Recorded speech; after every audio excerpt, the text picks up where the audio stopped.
Boboko ya Boka. Boboko ya Boka. 3W.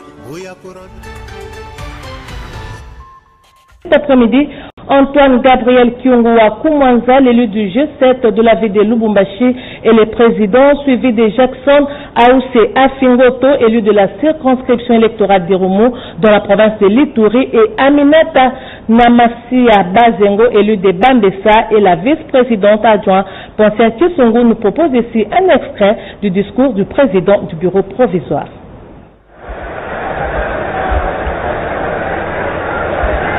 Honorables députés et estimés collègues, en ce moment solennel où l'honneur m'échoit d'assurer la présidence du bureau provisoire de l'Assemblée nationale durant cette session extraordinaire inaugurale de la nouvelle législature, qu'il me soit permis de saluer la divine providence qui, dans sa souveraineté infinie, a jeté son dévolu sur ma modeste et vieille personne,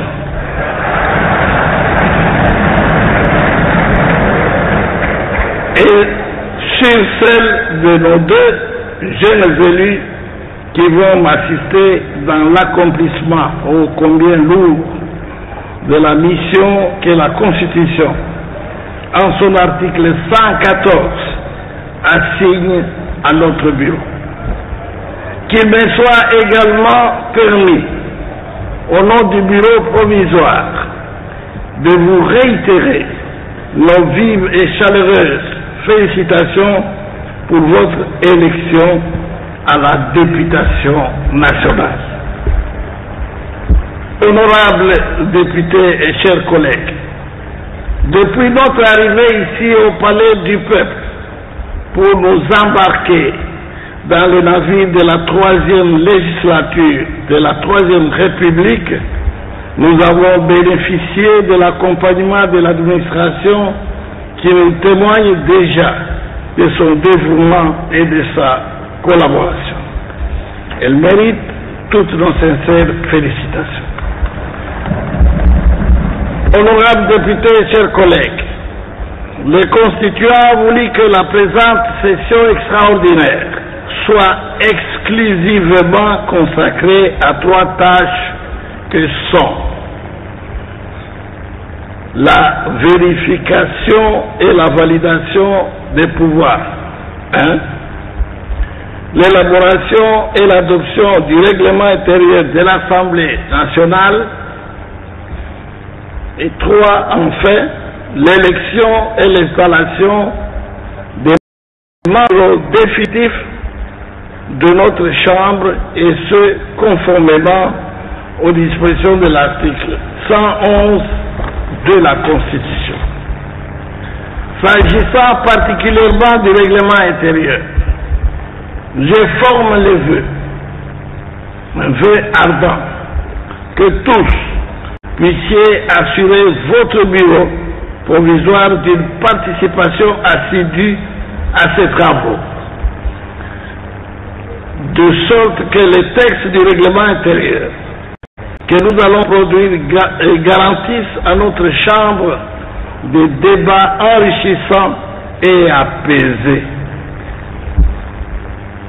Je ne doute pas que vous saurez donner le meilleur de vous-même, comme d'habitude, pour contribuer au renforcement du travail parlementaire à travers ce document, en y apportant votre expertise, oh, j'en connais ici beaucoup, et je suis tranquille de ce côté-là, votre savoir-faire et votre disponibilité permanente.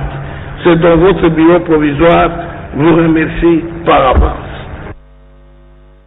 Autre chose, un incident malheureux est survenu hier dimanche à Lubumbashi à la suite des revendications légitimes des étudiants causant des pertes en vies humaines. À cet effet, des mesures importantes ont été prises par le chef de l'État, Félix Antoine Tshisekedi Tshilombo, suivi à Ces propos, c'est communiqué de la présidence de la République, lu ici par Angèle Kanam Kisinda. Communiqué de la présidence de la République. Le président de la République, son Excellence Félix-Antoine Tshisekedi Tshilombo, a appris avec consternation l'incident malheureux survenu ce dimanche 27 janvier 2019 à Lubumbashi, à la suite des revendications légitimes des étudiants sur la desserte en eau et électricité dans leur campus universitaire, mais aussi le réajustement des frais d'études décidés par le ministre de l'Enseignement supérieur et universitaire. Selon les rapports concordants, un commissaire supérieur principal de la police nationale congolaise, nommé Yahweh Bertin, a ordonné de tirer sans sommation sur les paisibles étudiants alors qu'ils sortaient d'une audience avec le gouverneur de la province du Haut-Katanga. Le bilan provisoire établi par les sources officielles fait état de 4 morts, dont 3 étudiants et 1 policier. Le chef de l'État commandant suprême des forces armées, garant de la nation, de la paix et de la sécurité, soucieux de faire respecter scrupuleusement les droits humains et les libertés publiques, condamne avec force cet acte ignoble de la part d'un officier supérieur. En attendant l'enquête qui sera diligentée par le gouvernement sans délai, le président de la République a pris les mesures ci-après. 1. L'officier incriminé est déféré devant la justice militaire afin de subir la rigueur de la loi. 2. La décision du ministre de l'Enseignement supérieur et universitaire portant réajustement de frais académiques est suspendue. 3. Le ministre de l'Enseignement supérieur et universitaire doit être entendu sur ces faits afin d'établir les responsabilités. Le président de la République appelle la population estudiantine au calme et à la retenue. Il présente ses condoléances les plus attristées aux familles des victimes, aussi bien civiles que policières. Fait à Kinshasa le 27 janvier 2019, Honorable Vital Kamerhe, directeur de cabinet du chef de l'État.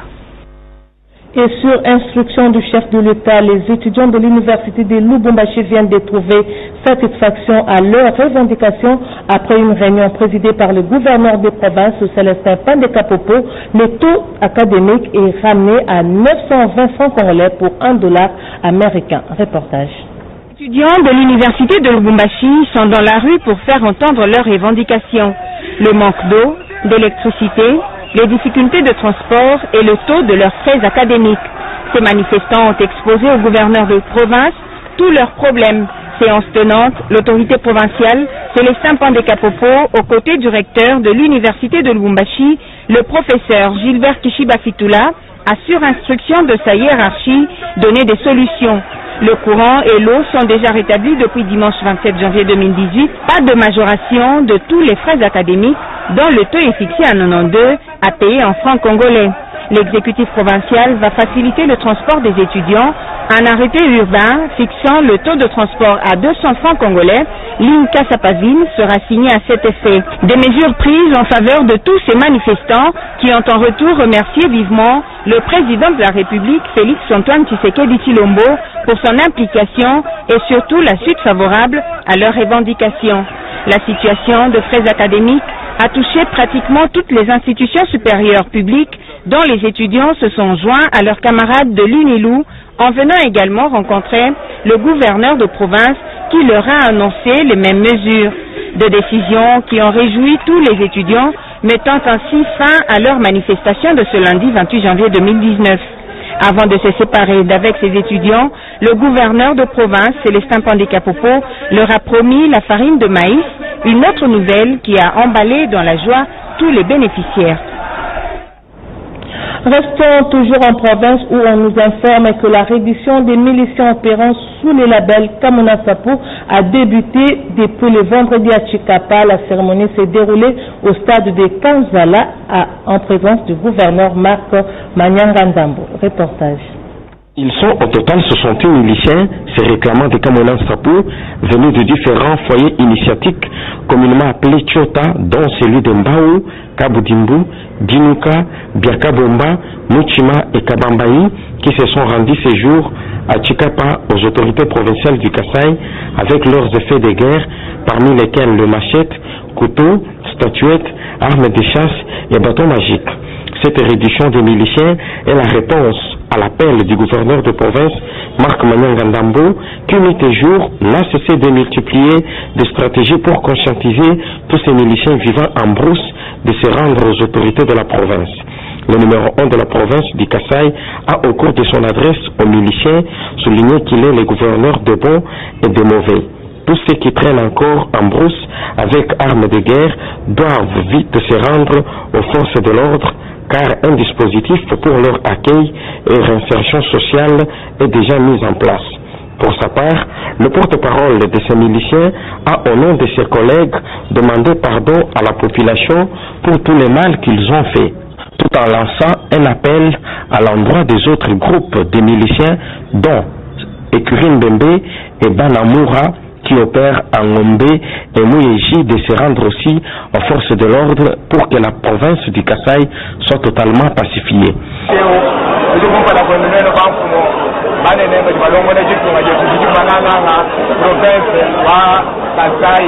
Rappelons que le gouvernement provincial du Kasaï, que dirige Marc Manyangandambo, a remis 6 ballots des habits de friperie à ce premier groupe de miliciens qui se sont rendus et une importante somme d'argent.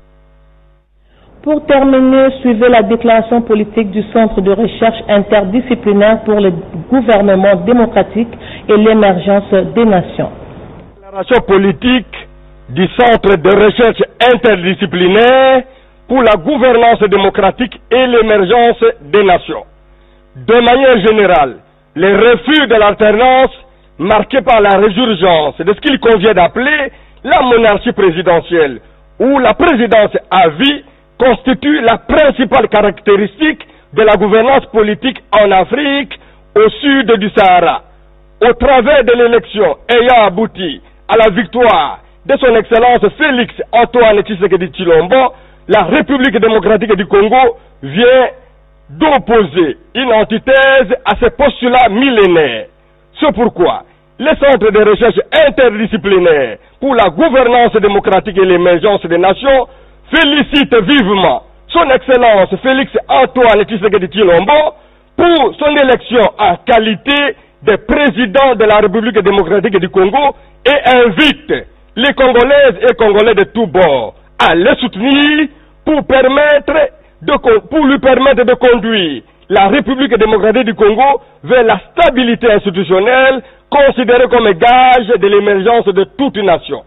Par la même occasion, le Centre remercie vivement les chefs d'État, de l'État sortant, Joseph Kabila Kabange, considéré à juste titre comme partenaire de l'alternance pour sa lucidité déjà devenue légendaire, qui lui permet d'entrer aujourd'hui dans le panthéon des grands chefs d'État du monde. De même, le Centre présente ses remerciements et ses encouragements à la Cour constitutionnelle congolaise pour avoir réalisé des bons importants dans la perspective de la cristallisation de la juridicisation de la vie politique en République démocratique du Congo. Par ailleurs, le Centre salue avec un enthousiasme sans égratignure l'appel à une synergie des intelligences pour la rénovation du Congo lancé par le président de la République et lui rassure de sa disponibilité et de sa détermination à l'accompagner dans l'exercice des nobles et lourdes charges que la nation vient de lui confier. Fin de cette session d'information. Restez branchés sur la nationale. Merci de votre fidélité. Prenez rendez-vous avec Constance Mananga à 19h. D'ici là, portez-vous bien.